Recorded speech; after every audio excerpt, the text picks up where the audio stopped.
kabajamtootaaf jaalatamtoota hordoftoota chaanaala keenyaa loojikii paartii dhumaatiin chapter 4 walitti deebinee jirra. Paartiin dhumaa har'a nuti wajjin barannu barriers to critical thinking and the benefits of critical thinking kan jedhudha. Kanaafuu har'a kutaa kana keessatti toopika lamaan kana kan waliin barru ta'a. Toopikni tokkoffaa nuti waliin barru barriers to critical thinking kan jedhu tokko ummatu gufuuwwan critical thinkingidha.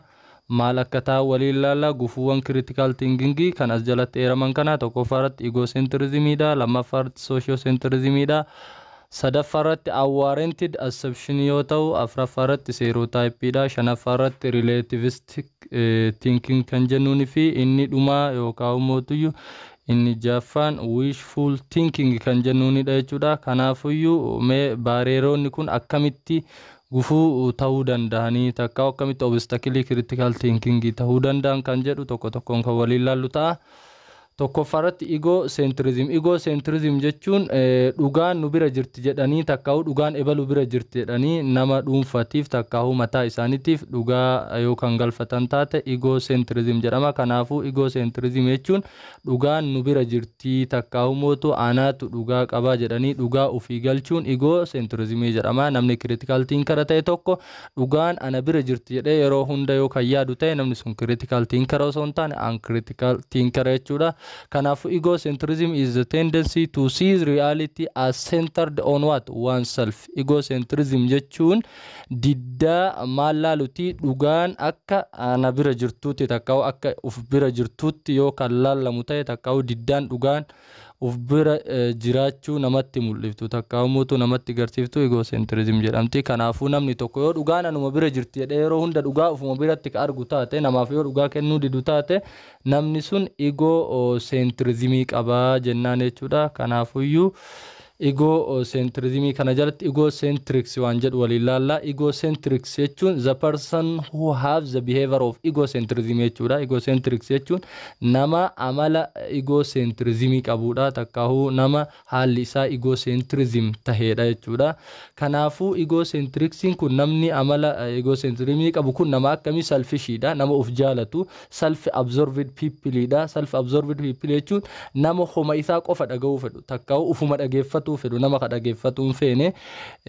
Akkasumas nama akkamiiti namni egocentrics kun nama view takkaa'u yaanni isaa yaada maalii ta'e interest isaa qofa ta'e waan fedhu qofa dubbatu takkaa'u waan lubbuun isaa yaaddu qofa kan haasa'u yookaan kan dubbatu ta'e namni sun egocentrics jedha. Akkasumas nama idea ofii malee idea namaa hin laalle, nama value takkaa'u sona ofii malee yookaan gatii ofii malee gatii nama biraa hin laalle, nama ilaalchillee kiyyumatu akkasumas yaannis kiyyumatu gatiilleen kiyyumatu kanama biraarra caala jedhee yookaan yaadu ta'e yaanni inni kennus kanuma isaattu caala, ilaalchi inni qabus ilaalcha isaattu fudhatamuu qaba, ilaalcha isaattu sirriidha, ilaalcha isaattu mootu dhugaadha, interestiilleen takkaa'u fedhiin isaa sunillee mootu fedhii nama biroo olitti guutamuu qaba jedhee namni yaadu egocentrics person jedhama. Kanaafuu in a short egocentrics is a person who has the behavior of centrism and it is considered as selfishness person, and the person who have what self-absorbed behaviors which think themselves as the interests, ideas, values are superior than what the others. Nama wantoonni kunniin hunduu kiyya caalaadhanii yaadan santu egocentrics person jedhama. Kanaafuu namni egocentrics ta'e tokko critical thinker ta'uu hin danda'u jechuudha.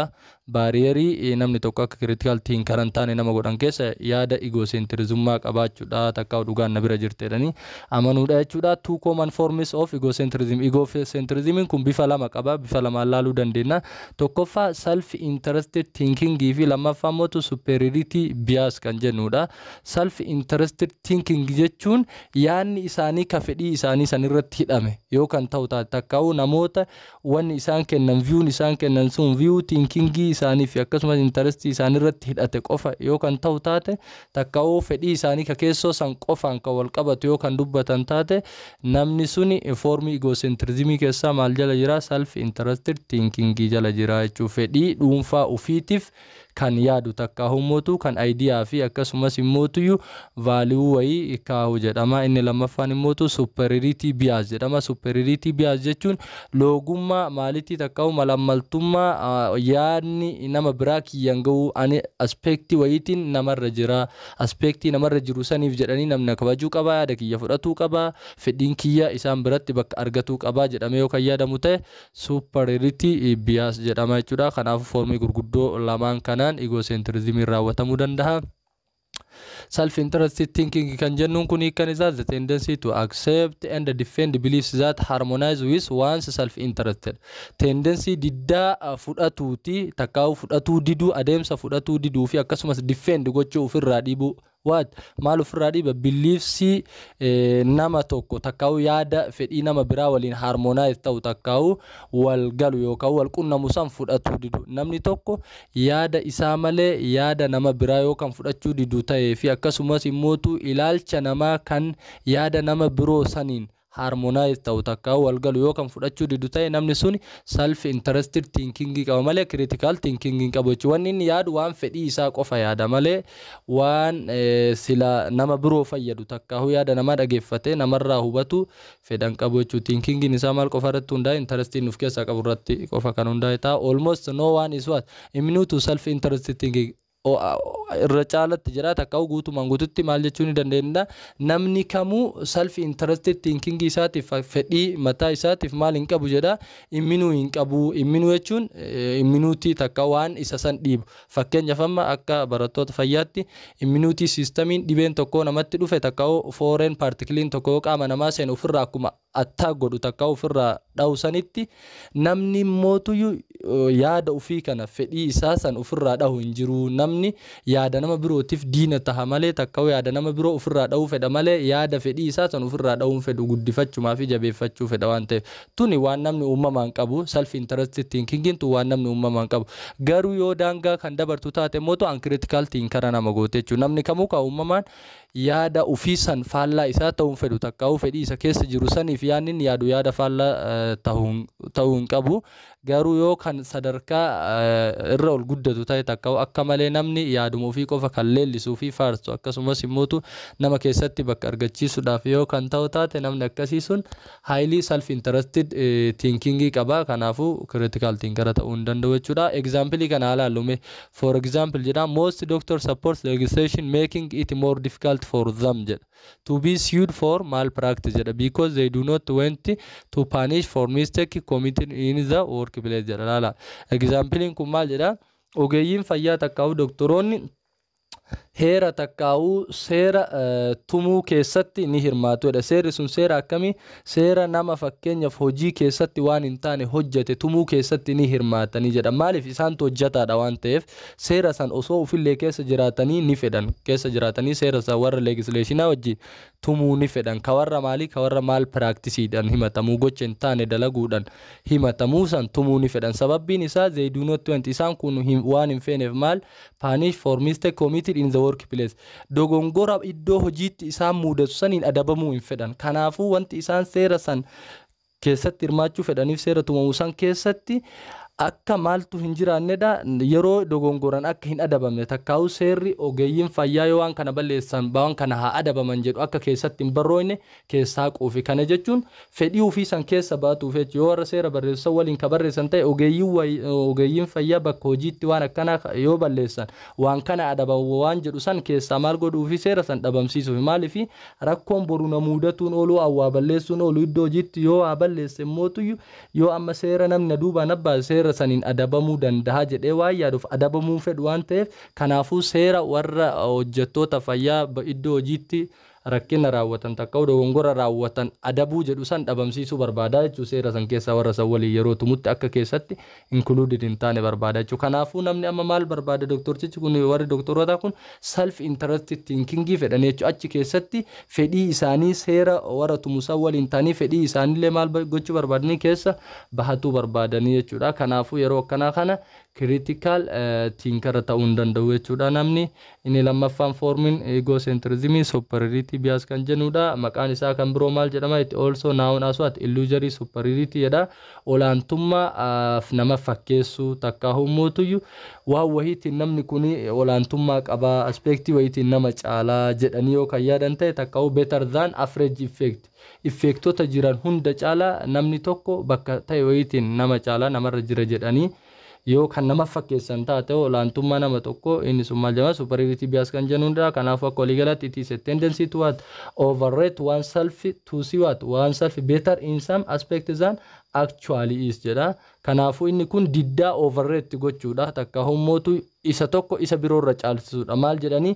Inni kun isa biroorra takka hummootu namoota average ta'anirra waan caaluun qabaa nama caalaa inni kun jedhaniiti yaada nama tokko inni aspektii kanaan jaba waan ta'eef tokko abbaa amantii waan ta'eef yookaan hummootu istaatasii barnoota waan qabu yookaan doktora waan ta'eef jedhanii istaatasii inni qabu saniin nama biraani caalaa jedhanii aspektii inni nama caalu sanii yaada waan doktora ta'eef qofa waan inni critical thinking godheef osoo hin taane waan inni istaatasii qabu waan aspektii wayiitiin nama caaluuf qofa yaada isaa san takka realitiin isa bira jirtedhanii isaa yoo kan galchan taate dhugaan sun isa biratti centered yoo kan taate egocentrism bifa maaliitiin raawwateedha? Superiority bias raawwateedha jechuudha.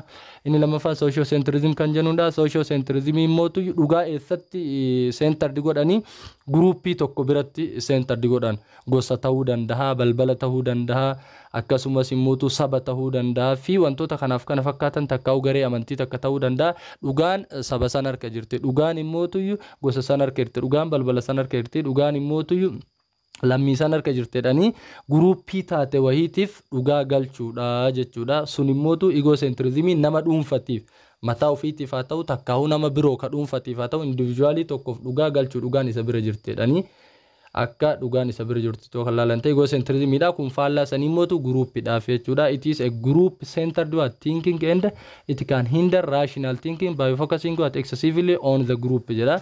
It is a group centered thinking yaada maal irratti xiyyeeffateedha takka maal giddugaleeffateedha? Guruupii giddugaleeffate takka guruupii bira jira thinkingiin takka realitiin jedhanii yoo kan yaadan ta'e it can hinder maal godhareenni kun rational thinking akka ati rationally hiyyaanne si godha. Maaliif dhugaa warra ebaluutti dhugaa qaba jetta namni lama yoo walloleessitti dhufe ay warra ebaluu dhugaa dubbatanii dhugaa qaban jetta osomaa itti yaaddee evidence san dig out gootee hin baasin guruupiin sun dhugaa qabdi realitiin jara bira jira jettee guruupii san thinking isaanii yoo karraa fudhattu ta'e ati critical thinker miti jechuudha. Dhugaa yennoodhaaf galchite guruupii saniif galchite waan ta'eef kanaafuu yoo guruupiidhaaf dhugaa takka kan galchinu taate guruupii takka yoo ka giddu galeessisnu taate namni sun critical thinker ta'uu hin danda'u jechuudha. Kanaafuu it can distort critical thinking in many ways karaalee garaagaraatiin critical thinking kana distort gochuu danda'a takka dhabamsiisuu danda'a jedha. Two of the most important types of sociocentrism illeen lamatti qoodama foormii lama qaba. Kunis foormii lama qaba egocentrism kunillee mootu foormii lamaan critical thinker kana distort gochuu danda'a jedha. Tokkoffaarratti group bias yoo ta'u lammaffaarratti mootu conformismidha. Conformism fi group bias maal akka ta'e kan waliin ilaallu ta'a. Mee isa tokkoffaa kana waliin ilaallu. Group bias is what the tendency to see one's own group. Nation haa ta'u, tribe yookaan ummatuyyuu gosa haa ta'u, sektii haa ta'u, kutaa wayii haa ta'u, peer group haa ta'u, garee amantaan qindooyte haa ta'u, takka ummatu hojiidhaan walitti qindooyte takkaa fi wantoota kana fakkaatan haa ta'u. Saba ta'e, balbala ta'e, kutaa ta'e akkasumas immoo garee amantaa yookaan hojii wayiitiin qindooyte ta'e garee saniif maal centered gochuudha isaan thinkingii takka reality isaaniif yoo kan centered godhan taate garee san yoo kan laalan ta'e wanni gareen sun jette wanni gareen sun dalaydee fi akkasumas immoo dubbatte hundi dhugaadha jedhanii yoo kan amanan ta'e namni sun waa proof gochuu hin dandeenye jechuudha. Garee san laalee gareen tun akkana dhugaa dubbatte jedhee dhugaa san osoo proving godhe yoo kan fudhatu ta'e critical thinking akka inni hin taane godhe namni itti yaaduu hin danda'u ka durseeti garee san amanee garirraa fudhatte waan ta'eef kanaafuyyuu group biasin garoota akkana ammasitti isinii himne kanaaf dhugaa galchuudhaan yoo isaan waa dubbatanii fi waa dalagan dalagaa fi dubbii isaanii sanitti yoo zim jennee ka amannu taate osoo dhugaa san proving godhin uncritical thinker nu goote jechuudha. Most people absorb group bias unconsciously. Namoonni hedduun jedha group biasii kan dhaaluu danda'an takka immoo kan horatuu danda'an unconsciously dha osoo hin beekne. hubatanii osoo hin taane injira yeroo takka takka dhugaa osoo keessan hubatin maatii marraafaa maatii waadhaamaaf gosti tun bar gosa dhugaa dubbattu gosti tun bar gosa haqa dalaydu jedhee maatiin maan dhaamaaf inni diippilii gosti sun dhugaa dubbatu dhabu puruuf hin godhan kanaafuu osoo ofirraan beekin ijoollummaadhaan nama dhaalchisuu danda'a jechuun maal guruuppi biyaasii kana jechuun usually from early childhood yeroo baay'ee daa'imummaarraa akkeenyaaf nu hundi maatiin keenya waan nutti himaa yeroo nuti guddan gosti baluu bar gosa akkanaati gosa guddoodha gosa immoo nama abaartu namarraa argattu gosa nama eebbiftu mootuyyuu nama milkeessituu jedhanii yaadanii nu himanii nuti akkasumatti yoo kan fudhannee osoo waan kana puruuf hin goone gama hojiitti yoo kanii nu taate akka nuti critical thinker hin taane nu goote jechuun waan sanitti yaadnu kan irraa fudhanne already puruuf goonee jirra jechuu isaanirra garuu silamaan nu barbaachisa diiga out gochuu qabna evidensii kanaafuyyuu group biyaasiin kun ijoollummaadhaan waan maatirraa dhaalamu ta'uu danda'a inni lammaffaan immootu conformism jedhama inni lammaffaan conformism jechuun immootu refers to our tendency to follow the crowd unthinkingly to what authority or to group standards of conduct and beliefs kun immoo maa inni suni maal jennu garee takka jennem conformism immootu maalidha gurmuu takka warra walitti heddummaate sababuma isaan walitti heddummaataniif takkaa'u mootuyyuu namni hedduu waan tokko jedheef garee majority san takkaa'u garee rukkatanii waan tokko qabatan san osoo waan isaan qabatan san proof irraan godhin ilaalcha haa ta'u code of conduct haa ta'u value haa ta'u standard haa ta'u gruupii uncritically osoo itti yaadin waan warri crowd warri rukkinna qabu warri hedduu ta'e sun fudhatee fi dalage yoo kan wajjin dalaynu taate maal jedhama socio centrismiin kun conformism jedhama jechuudha kanaafuu faallaa kamiiti sun gruupii takka gruupiin sun gosa taati yookaan balbala taati yookiin immootu maal taati neeshina saba taati kun garuu saballeen jedhu rukkatanii fedhu sabool lama walitti dabalamuu danda'a fedhu gosti lama walitti dabalamuu danda'a fedhu amantaa lama walitti dabalamuu danda'a rukkatuma garee rukkatanii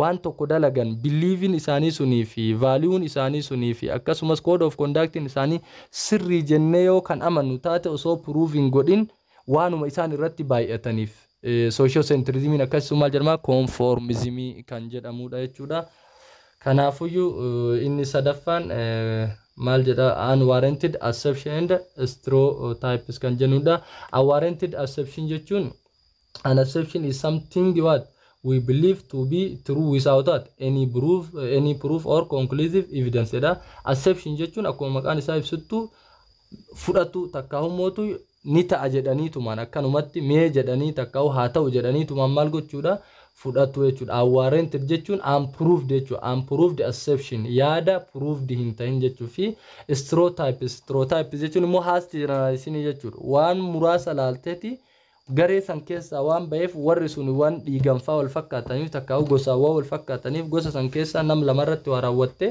waan nam lamarratti argite saniin immoo ta'uu namni lamaan sun dhugaa kan qabaatu ta'e yookaan dhugaa dubbatu taate gosi sun guutuun dhugaa dubbatu kan jennuun taate stereotypes jedhama unwarranted assumption immoo osoo proof hin godhin akkasumatti assume gooneetumaan takkaa'u tilmaamneetumaan fudhachuu jechuudha kanaafuu tilmaamanii fudhachuu fi akkasumas immoo waa generalize gochuun waan xiqqoo argatte san ragaa xiqqoo argatteen ummata bal'aa fi generalize gochuun stereotypes jedhama kanaafuu assumptioniin kun maal jedha example kana ilaalume if the weather report calls for rain jedha weather reporting takkaa'u mootu haalli qilleensaa yookaan waa'ee roobaa agarsiisu taate jedha we take an umbrella because we assume that laala nuti amma maal dhageenne warri waa'ee haala qilleensarra dalagu riippoortii roobni ni roobaa jedhu tokko gadhiisan takkaa'u riippoortii godhanii riippoortii kana laallee nuti amma maal goone we take an umbrella because we assume that nuti xilaani qabanne maal assume goone maal tilmaamne tokkoffaratti maal jenne meteorologist is not lying warri meteorologist akka warri weather irra dalagan haala qilleensarra dalagan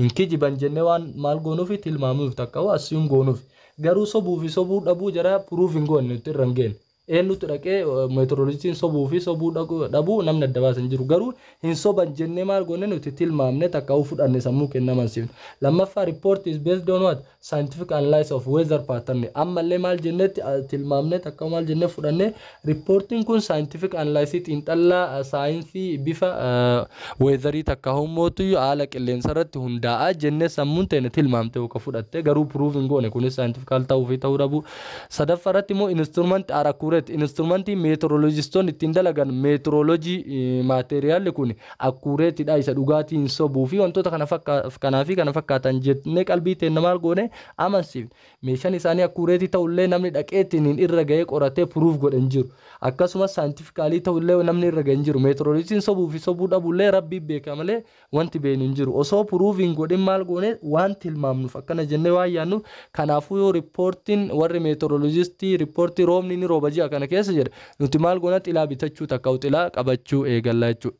Haalli kun maal jedhama akka nuti critically thinking waan hin goone nu taasise maaliif assume goone fudhanne ka waan kana osoo irra gahin meteorologistii kana meeshaan isaa accurate miti jennee itti yaadne osoo nuti proving godhin akka nuti yaada kana takkamaan osoo itti yaadin fudhannu godhe kanaafuu an critical thinker nu godhe jechuu critical thinking akka nuti hin qabaanne nu godhe kanaafuyyuu inni itti aanu maal jedhama relativist thinking jedhama. Relativism is the what the view that truth is what truth is a matter of opinion. Warri relativism kun maal jedhani ilaalchi isaan qaban maal jedhani truthing takkaa'u dhugaan kun jedhan matter of opinion dha dhimma yaadati jedhani dhugaan dhimma yaadati jedhani takkaa'u dhugaan waa'ee ma yaadati bakka dhugaa isaan maali wal qabsiisani matter of opinion dha dhimma yaaduti takkaa'u mootu dhimma yaadati jedhani it is what it is strongest challenges to critical thinking. Relativism kun challenge takkaa'u mootu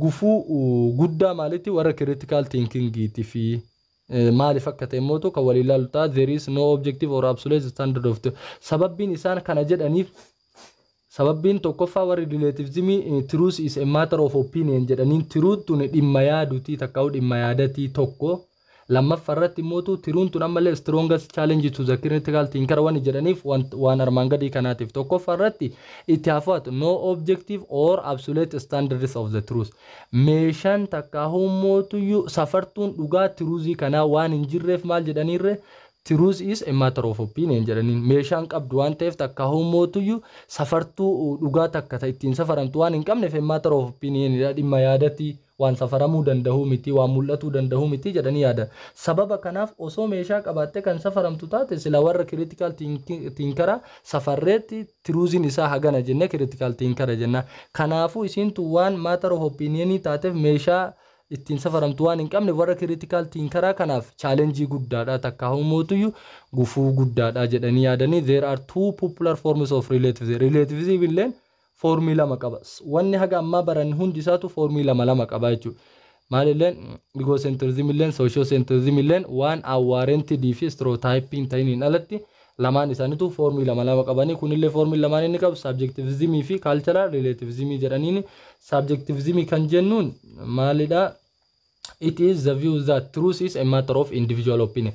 What is subjectivism? Mal jennee akka waliigalaatti relativism maal jenneeni truth is a matter of opinion jenneen tiruun dhimma yaadateenne warri subjectivism warri as jala jiru kun maal jedheeni formi relativism kun tiruun maatarii yaada eenyuti jedheen yaada dhuunfa warra dhuunfati jedheen kanaafuyyuu akka warra subjectivismitti truth is a matter of the individual opinion not the group opinion or not the culture or societal opinion.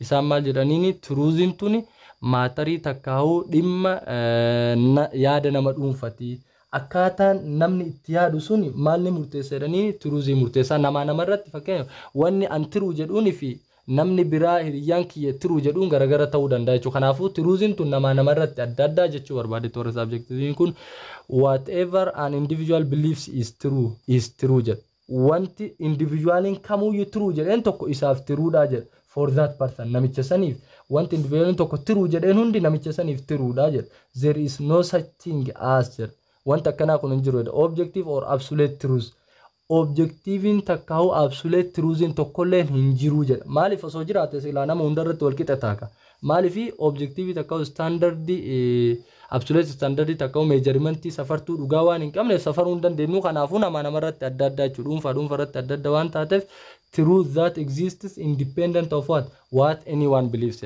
kanaafuu truuzin tun jedha maali akkamitti argamti nama waan namni tokko itti amanu takkaa'u ilaalcha namni tokko qaburraa kan uf dandeette jiraattuudha. Kana jechuun wanni ani itti amanee dhugaa jedhuun fi wanni namni biraa itti amanee dhugaa jedhuun adda adda waan ta'eef kanaafuu warri subjectivism maal jedhanirree dhugaan tun dhimma yaada nama dhuunfaatii namarratti dhugaan adda addummaa qabdi. Example kana ilaalume suppose Abdallah believes that abortion is what wrong.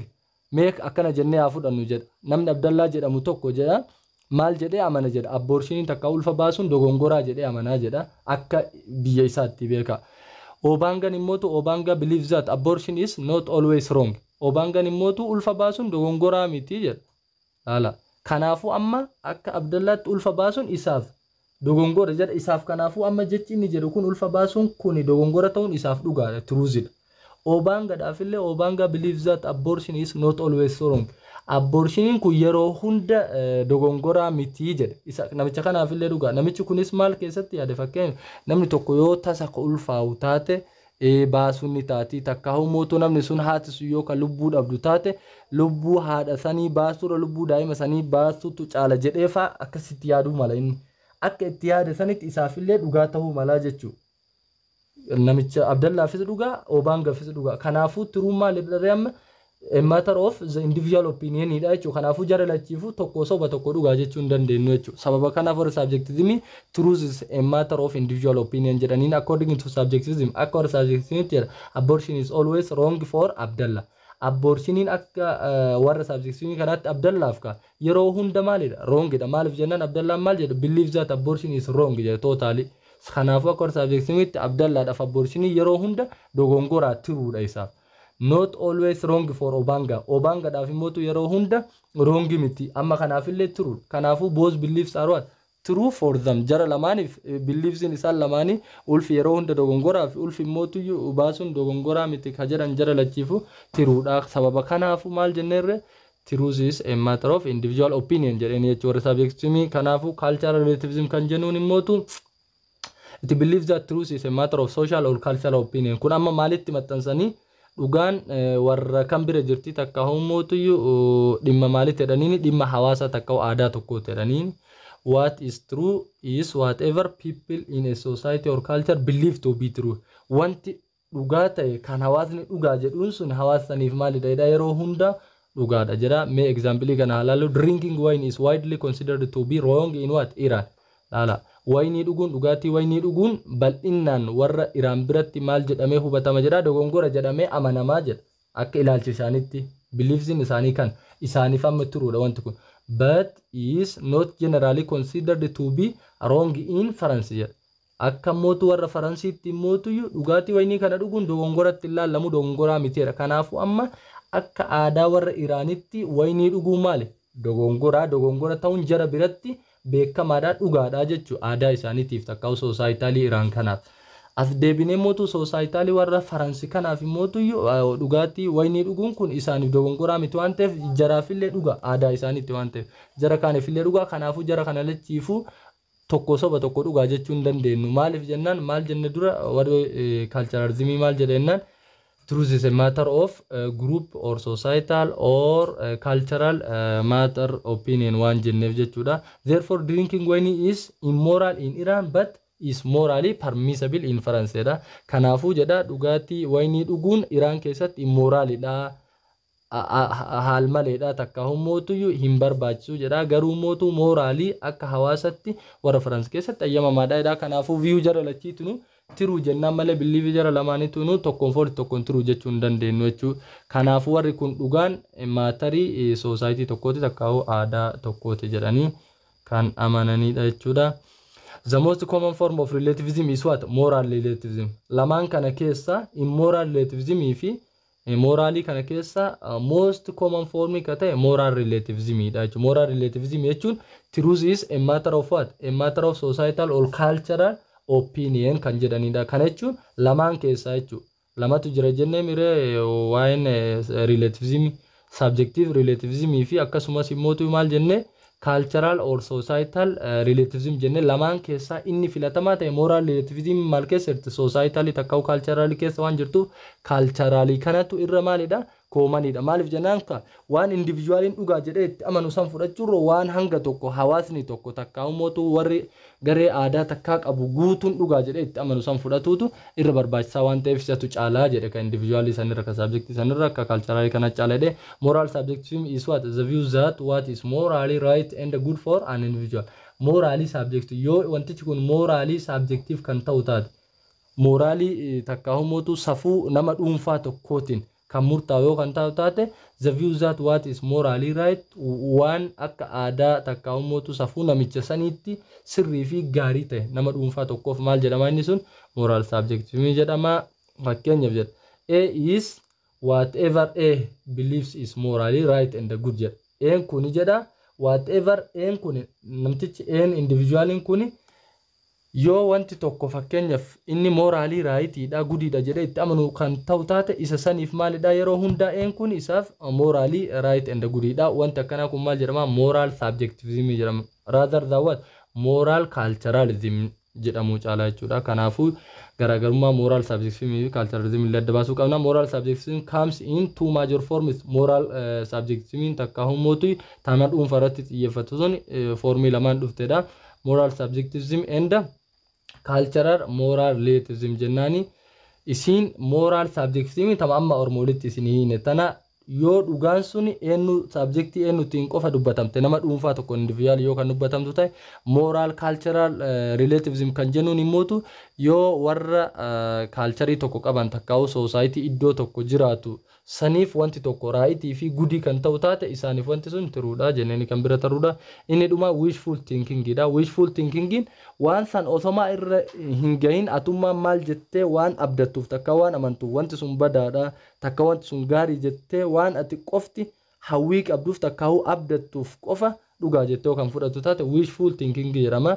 It refers to a state of what believing something not because you had good evidence for it but simply because what you wished it were true jedha. Kuni ati believe tokko takkaa'u wanta tokko kan itti amantu takkaa'u kan fudhattu waan good evidence argatteef osoo hin taane waan salphumatti maal jettee yaadduu fi inni kun tiruudha jettee yaaddu. Fakkeenyaaf namni tokko duuti hamtuudha jedhee takkaa'u mootu du'a booda ibidda jira jedhee amana. Du'a booda ibidda jira ibidda san argee akka inni hamaa ta'e takkaa'u mootu akka inni mootu waan nama sodaachisu ta'e wanni inni evidence itti argate hin jiru.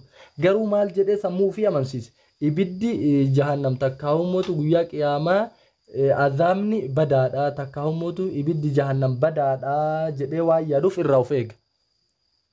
Garuu evidence dha wanni inni ibidda san ufiin dhayne nama dhaqellee mootu kan itti hin jiru. Yoo maal ta'e malee yoo barnoota amantaa irratti gama amantaa islaamati yoo ta'e hadiisaaf quraan irratti yoo ka argatuun ala ta'e evidence achirraa argatuun ala ta'e malee wanni inni maal jedhan jiru wanni inni waan san argan jiru. Kanaafuyyuu nam tokko tokko osoo maaragaa sanuu gara hadiisaaf quraanatti hin deemne akkanumatti ibidda san sodaata. Maaliif sodaata? Ibiddi sun hin jiraa nama miidhaa jedhee durumaayyuu maal godhee salphumatti uf amansiisee tiruudha jedhee waan uf amansiiseef osoo maa irra hin gahin gaafa akkasii san maal jedhama wishful thinking jedhama. Kanaafuu waan evidence isaa ittiin argin evidence birumaa osoo hin gahin salphumattuu tiruu jettee yoo kan amantu taate waan akkasii sun maal jedhama wishful thinking jedhama. Kanaafuu waan tokko akka itti yaadne takka akka critical thinker wanni nu godhu keessaa inni dhumaa waan tokko osoo proving godhin takka osoo evidence isaa hin barbaadin salphumatti tiruudha jettee bakkuma jirtutti yoo kan uf dhaabdu ta'e critical thinker akka hin taane nu godha jechuudha. Kanaafuu yoo critical thinker ta'e namni sun ibiddi badaadhaa takka mootu hin jiraa ka jedhu san yoo xiqqaate barnoota amantaa inni keessa jiru san keessa dhaqee evidence gahaa itti argachuu osoo qabaatu yoo evidence san osoo ittiin qaban haa ibiddi akka jiru ni beeka ibiddi hamaa akka ta'e ni beeka irraa of eeguu qaba jedheetuma asitti yoo kan irraa of eegu ta'e akka inni uncritical thinker ta'u isa taasisa jechuudha. Silaa waan san ragaadhaan evidenceedhaan osoo amanee irra gaarii isaaf ta'a jechuudha. Inni dhuma benefits of critical thinking dha. Inni beekta waan ta'eef kun waanuma salphaadha. Faayidaa critical thinking namaa kennu tokkoffaarratti critical thinking nu barsiisa. Akkamitti nu barsiisa jennaan how to raise and identify fundamental questions and the problems in the community. Tokkoffaarratti wanti nu barsiisu critical thinker kun akka nuti gaafii fi akkasumas immoo probleemii hawaasa keessa jiru kaafnu fi adda baasuuf nu fayyada jechuudha. Kanaafuu gaafilee bu'uuraa fi rakkoolee bu'uuraa hawaasa keessa jiran san akka nuti raise goonu kaafnu fi identify goonu kan nu barsiisu maayini critical thinking jechuudha. Kanaafuu dandeettii gadi fageessinee yaaduu qabaannu ta'e tokkoffaa gaafii bu'uuraa hawaasa san keessa barbaachisan rees gochuu dandeenya kaasuu dandeenya akkasumas immoo probleemii hawaasa san keessa jiru probleemii bu'uuraa takka rakkoo bu'uuraa hawaasa san keessa jirullee identify gochuu dandeenya jechuudha. Kana nu barsiisa jechuudha. Lamaffaratti how to formulate these problems erga problemii kana gaafii bu'uuraa kaaftee problemii bu'uuraa hawaasa keessa jiru identify goote step lamaffaan ati itti deemtu maanni reformulate gochuu. Reformulation problemii san irra deebitee maal gochuudha clearly goote adda baafachuudha jechuudha. Reformulate these problems clearly likkitti irra deebitee identify gochuun hin jirame jettee amanuudha. Haala kamiin jiraa fi akkamitti jiraa mootu irra deebitee reformulate gochuu qabda jechuudha. Likkitti adda baafachuu qabda akkasumas precisely dhugumaan adda baafachuu danda'ullee isan nu barsiisa. Akkamitti akka adda baafannu jechuudha. Sadaffaa irratti mootu how to gather and access relevant information. Ammallee mootu maaliif nu barbaachisadha information nu barbaachisu akkamitti akka gather goonu yookaan walitti qabnuu fi access goonu takka umutu sochoosuu dandeenyullee kan nu barsiisu critical thinking dha. Akkasumas how develop reason the conclusion and solution testing them against what relevant criteria and standards. Ammallee maaliif nu fayyada jedha how develop reason the conclusion sababeeffamaa ta'e takka umutu ka evidence gaarii qabu akkamitti akka argannu takka develop goonuu fi solution testing exam solution ammotu reason the conclusion arganne kana ka develop goone kana relevant criteria fi standard good argument fi akkasumas critical thinker ka jenne arma walitti baraka clarity precise accuracy fi maal fakkaatan saniin wal bira qabne akkamitti akka test goonulle kan nu barsiisu critical thinking yoo qabaanedha. Akkasumas how to be open minded to what alternative system of thoughts recognize assess your own assumption and implication jedha. Akkasumas akka nuti alternative system alternative hedduu qaban kanneen akka yaada kanneen akka waan tokko recognize gochuu adda baasuu yookaan beekuu fi assumption kennamootu sirreeffachuu takka mootu gara isa sirriitti deeffachuu fi implication agarsiiftota kenna ittiin baruu dandeenyullee sammuu kan hubanu maayini critical thinking jechuudha. Akkasumas critical thinking is what university is all about. Critical thinking jechuun waan university guutuun itti jirtudha jechuudha. Namni sadarkaa university seenee jechuun maal ta'uu danda'u qabaata critical thinker ta'uu qabaata. Kanaafuu namni barnoonni inni university seeneef nam tokko university gaafa jalqaba seenarraa gadhumaatti maal ta'ee bahuu danda'u qabaata critical thinker ta'ee bahuu danda'u qabaata. Kanaafuu wanti university ittiin jirtu takka leenjii university nama leenjisaa jirtu guutunuu maali jedha critical thinking jedha. University is not only about what teaching the skill qofa sin barsiiftu maalillee si barsiifti jedha. Facti yookaan skill qofa sin barsiiftu it is about what teaching student to think critically akka namni gadi fageenya yaadullee kan barsiiftudha. Kilaasii keessatti faayidaan inni qabullee akkuma beektanii tokkoffaa irratti understand the arguments and the beliefs of others argumentii takka haasawaa fi akkasumas immoo ilaalcha yookaan amantii nama tokko adda baafachuudha. Akkasumas critically evaluating those argumentii nama biraa fi beliefs nama biraa san xiinxallaadhaan illee madaalullee kasi dandeessu critical thinking dha. Developing and defining one's own well supported arguments and beliefs ammallee mootu argumentii nama tokko ka well supported ta'ee fi akkasumas amantaa nama tokko ilaalcha nama tokko ka well supported ta'e san developing gochuu fi yoo defend gochuus barbaadde mootu defend gochuu takkaa'u qeequu yookaan ofirraa dhiibullee malli ittiin dandeettu yoo critical thinker taate jechuudha. Kanaafuu faayidaan critical thinker kanaafi kan kana fakkaatanidha. Akkasumas immoo critical thinking can help us to what avoid making foolish personal decision. Foolish personal decision jechuun false personal decision jechuudha. Takka humootu immediate personal decision sobaa yookaan humootu battaluma raawwatamu sanillee karaan ittiin hambisnu critical thinker taanedha. To promote democratic processes adeemsa democracy illee promote godhaa takka hunuuf guddisa. In democracy it is what people who have the ultimate say over who governs and for what purpose. Ammal namni critical ta'e nama isa hoogganuu danda'ullee baafatuu danda'a. Akkasumas immoo purpose kamiif isa kana filadhalle jedhee beekulleen danda'a. Citizens should vote, should evaluate different public. Namni tokko ka lammiileen tokko nama tokko filachuudhaaf votii san irratti hirmaachuudhaaf maal gochuu qabanii public policy tokko evaluate gochuu danda'uu qabaatan. Yoo maal qabaatan critical thinker qabaatan collectively determine the fate etc fi wantoota kana fakkaatan jedha. Kanaafuu walumaa galatti critical thinker have the advantages or importance in any aspects of a human being akka ta'e bakka barannutti haa ta'u bakka nyaannu dhuunutti haa ta'u bakka nama wajjin haasofnutti haa ta'u bakka mootu waliin dubbii namaa ittiin evaluate goonuu fi ilaalcha fi amantaa namaa ittiin madaaluu keessatti illee critical thinking nu barbaachisa jechuudha. Kanaafuu yuunivarsiitiin iddoo takkaa'uu dirree critical thinker nama barsiiftu nuti critical thinker parsanii bakki itti taanee bahuu qabnu yuunivarsiitii waan ta'eef critical thinkingin amala kenna ta'uu qaba. Takkaa'uu waan nuti leenjinees keessa bahu ta'uu danda'u qabna isiniin jedha. Waan nu dhageeffattaniif galatooma. Yeroo itti aanu chaptara 3 paartii waan kan walitti deebinu ta'a. Kanaaf agasanii nagaan nu turaasin.